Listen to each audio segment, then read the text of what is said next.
Hello everybody, let's get started. Sorry for the delay. So first thing, I want to take sort of a short poll of the room. Who's familiar with Django? Who has used Django before? Okay, who uses Django frequently? Okay, who knows about being able to define a user model in Django? Okay, and who has written their own user model? One person? Awesome. Okay. So this talk was originally given in 2013 by my coworkers Rocky and Aaron, and I've updated it for the most recent release of Python Django. I work at a company called FusionBox, and we do a lot of Django work. Almost every project we do for a client is Django related. So it's lots of repetitive work, lots of setup, lots of making sure all of the settings are right, and we almost always replace the default user model. And so we wrote a package called auth-tools to save us a lot of this work. So first, let's talk about user models, primarily the default Django user model. It has some fields, like it requires a username, it requires an email address, a first name, a last name, and other admin-related fields. And a user model is the way your users are represented in the database in Django. So it also has some views. It has the default Django user model allows you to log in. It has a logout view. It has a couple of redirect views to, like if you try to access a page that's admin restricted, it'll redirect you to login page rather than just 404ing or erroring out. And then it has password change views and password reset views. There's 2 password change views, and there's 4 password reset views. Two of the main function names in the password reset views are password reset done and password reset complete. They do different things. We all know that naming things is the hardest part of programming. So some of the features of the default Django admin model is it has a robust permission system, so you can add and remove permissions from people in Django users. And it has groups, so you can add and remove permissions from loads of people at a time, if you need it. It also has configurable password hashing. You can use whichever password scheme you want to hash passwords in Django. And usually the default is good enough, though. So why create a custom user at all? Because I think that the default Django user model has some flaws. First of all, it requires a username. And a username is just another piece of information for your users to remember. And maybe your website doesn't need a username. So let's say that we want to define a user model that uses an email address instead of a username. Let's also say that maybe we want to include people from all around the world, and we want to represent their names easier. Let's have just a single name field instead of a full name and a last name. And last part, it allows you to override authentication views to do things that you can't do with the default Django user model. So let's talk about that first part. Does your website really need a username? Usernames are primarily a privacy feature. It's for people who interact with each other on your website but want some sort of anonymity that an email address just doesn't provide. Or it's for somebody who posts information publicly, for people who even aren't registered on your website to see. Those people don't always want you to see their email address. They might want to choose a username just specifically for that site.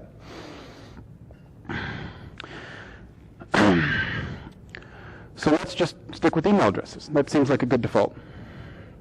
And let's talk about the second bullet point, people's names. People's names are really hard to get right.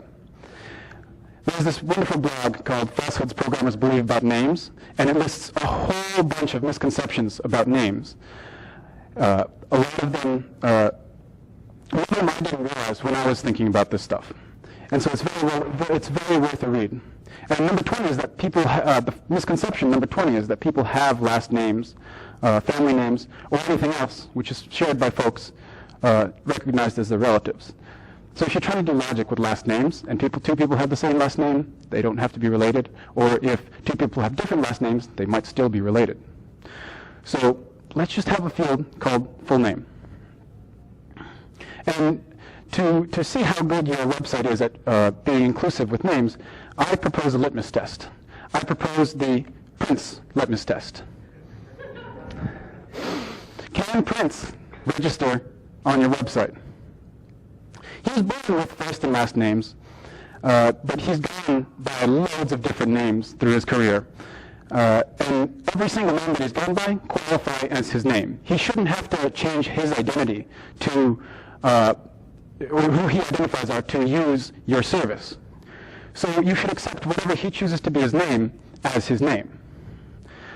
So let's see, can Prince register on your website with your user model?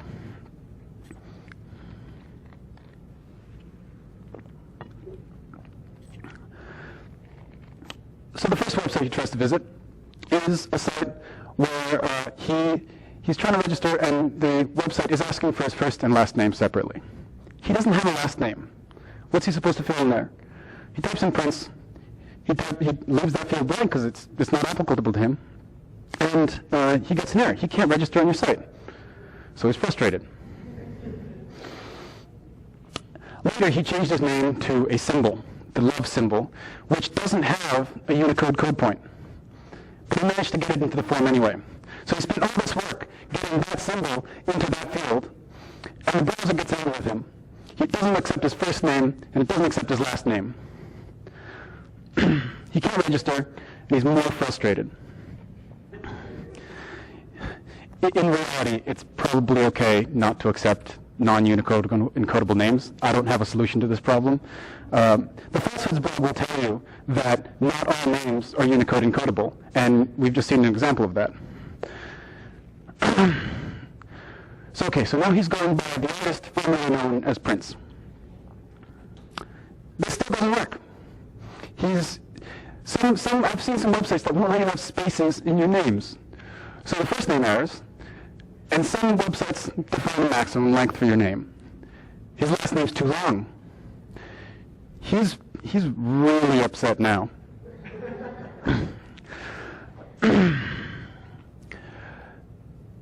This is what I think a good registration screen looks like. You ask somebody what their full name is, and if you want, you can ask them, how should we address you? How should we call you? If you want to send an email to somebody, don't say Mr. Last Name or Dear First Name. In loads of different cultures, that means loads of different things. So you ask the user how they want to be called. So here, he can register. His name is the artist formerly known as Prince, and we call him the artist. That's fine. He can register. He's happy. And you can brag that Prince uses your website. So now that we've seen why we might want to create a custom user model, let's see how we would do it. You create a class called user, and in your models file, and then in your settings file, you set your app user model to something else. Django introduced this feature recently in, I think, 1.7. So now you can have a custom user model. It's not quite that simple, but that's the beginning. We have to implement all of these methods. Django expects all these methods to be here. And there's a lot of them. I'm not going to go over them. It's not really important what they are, because you can read the documentation for that. And Django has excellent documentation, as we saw earlier. Write some form naming classes. So these forms will let your admins modify your users without having to muck with the database. And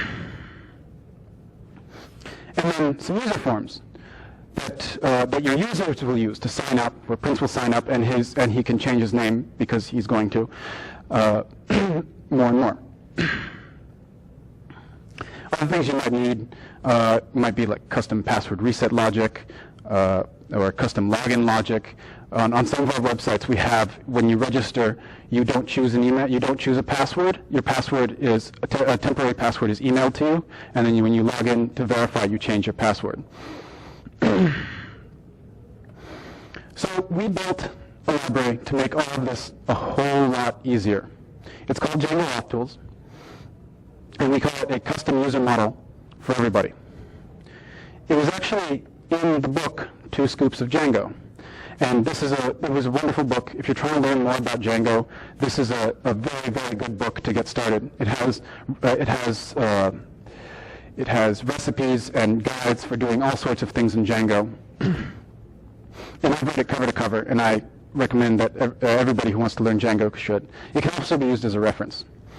And Django Auth Tools is mentioned in it, and they said that Django Auth Tools is a library that makes defining custom user models easier. Even if you don't end up using Django Auth Tools, the source code is well worth examining. So how about we install Django Auth Tools? The library is on PyPy, so installing it is really easy. You just pip install Django Auth Tools. You add your auth tools to your installed apps. And then you set your custom user model. You set your user model to the auth tools user. You can also extend the users for your own custom work.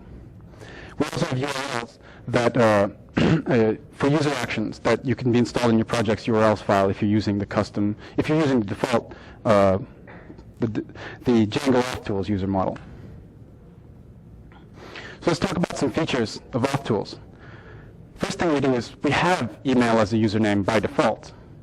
The abstract email user has the email as the primary identifier, also known as the username field, because Django will let you change what it thinks is the username. And you can extend abstract email user to have whatever models or fields that you need. We also have extensible views. So the default Django auth views are all function-based views, which means that you have to copy and paste them and change them instead of being able to subclass them. Django Auth Tools uses class-based views. So let's take a look at how we would extend a Django auth view. This is the default login view for Django. Woo! Oh, is it too dark? We can turn the lights off. That helps people read. Is that everybody cool? So this isn't really the point of this talk, but I just want to illustrate how this function is. This is what Django does every time you log in. But let's say you don't want the default login behavior. How can you change this? You have to run your own login function. And are you going to reuse the work are you going to do this all over again, or are you just going to use this and change it? You're probably going to just use this and change it. So you copy this all over to your project, and then modify it to suit your needs. So we've done that. And we want to check if the user's password is expired. And if the user's password is expired, we want to send them to the password update view, rather than just logging in with default. So we return an HTTP response redirect. There's loads of code duplication here. This isn't a good solution. First of all, you've copied and pasted from Django. You've put it in your model, and you have code in 2 places. If someone sees this function, they might think, oh, hey, this is the default Django login view. There's nothing different here. I know what this does. I don't need to read it. And if Django changes its login view later, you have to change your code. This is all the code you need to do the exact same thing with auth tools. Since we have class-based views, you just override get success URL. You check if the user's password is expired, you reverse the URL, and you return the URL rather than returning what get success URL would have done before. This is so much better. First of all, it's the exact same functionality as the previous code. Second of all, it's easy to see why this behavior is different from the default. You don't have to read all of the code that you already know to find where it's different. And if Django changes its login view, you allow us to change the login view logic, and this code stays the same. This code should still work across versions of Django. Django Auth Tools also has, in my opinion, a better password reset. when you reset your password with Django, by default, it doesn't log you in. So it tells you, great, you've authenticated, you've changed your password, now please type it again to log in. Django Auth Tools will log your user in as soon as they've reset their password. The user change form and the user creation form don't work with custom users in default Django. They actually have the Django user model imported in the file, and they reference it specifically. So if you try to use a custom user model, it won't work because it doesn't know about your custom user model. It'll complain that there are no users, what's going on, because that user's table is empty and there's something else in another table. Django Auth Tools supports generic users. So a quick recap of the features.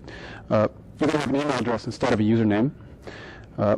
We have a name field instead of a first name and last name, so Prince can use your website. We have extensible class-based views, a better password reset, generic forms, and generic admin pages. A lot of times when you're creating a website, you want to store more information than just email, name, password. You want to store information about the user that you can either show back to them or use in your app somehow. You don't want to extend your user and add those fields. Let's say we want to keep track of the user's favorite color and favorite animal. If you subclass abstract email user and add these fields there, first of all, you're mixing code with you're mixing profile code, information about the user that's interesting to your app but not security related, with code that actually is security related and is much more important. And it's not reusable. Only one app can do this in your model. So instead, Django has a wonderful field called the one-to-one field.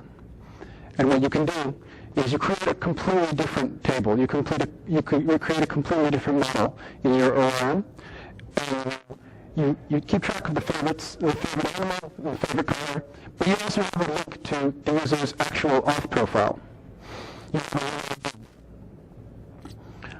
So this is composable, reusable, and it respects separation of concerns. Your auth logic shouldn't be mixed with your profile logic. So, and when you access this, your request, if the user is logged in, your request has a user. And your user, we just put a related name on it, so you do .favs profile. This gets you the profile information that you need. But you have to be careful because favs profile will actually do an extra query to your database. Sometimes you're worried about it, sometimes you're not. So now we can do this loads of times. You can have a dislikes profile in addition to your likes profile, where we talk about, or where you keep track of the user's disliked food and their disliked color. And we have the same related, or we have a different related name, so that both that information and the likes profile is still accessible in the user model, but you're not clearing the main authentication system. And sometimes you're really you're concerned with speed and efficiency, so you want to avoid the extra database query that getting the profile encounters. This is where the custom user manager comes in. You can create a custom user manager that that will override the query set, so that your profile you can join in your database. You can join the profile with the auth field, and so you've only got one query. And then in the user class, you set that custom user manager that way. A few quick do's and don'ts. Here, we're importing the default Django user model.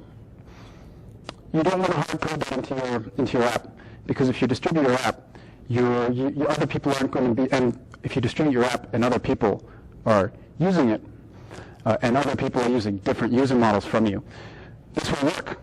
Like the Django admin forms won't work. So instead, Django provides a wonderful little function called getUserModel, which will hopefully return whatever user model Django is currently using, and that is set in the settings.py file, and you can use that to make references to your user. But it's not is the correct solution. You can't call getUserModel when you're defining models, because getUserModel expects all your models to already have been defined. So that's going to try to load all your user models while you're trying to load all your user models. And that's not going to work. We've experienced this problem. A lot of people in here probably have experienced the problem where you have two models, and one model references the other, and that second references the first model back. And when Python's reading that code, the first model is not going to have a reference to the second model. So you use a string instead to solve that problem. That's what we're doing here. You can access the settings file and get the auth user and get the string that represents the auth user model that way.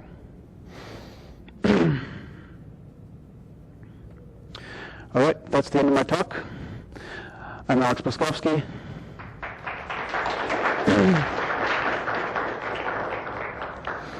There's a couple of links. There's the Django auth tool source code, the documentation for Django auth tools, which is using read the docs, which is wonderful. And Django also has custom user model documentation that is worth reading. Oh, sorry, you guys are taking pictures. This presentation will be up later tonight. I didn't manage to upload it today, but this is the URL that it's going to be at. All right, that's it. Any questions? Yes. Where would you save user permissions information, in the same model or in a separate model? So user permissions are actually they're a separate model, and the default user them separately. But you do have a field on your auth model for user permissions, and that's a security thing. That's an authentication thing. So it should be on authentication rather than all the other stuff. Does that answer your question? Any others? Okay, thank you very much.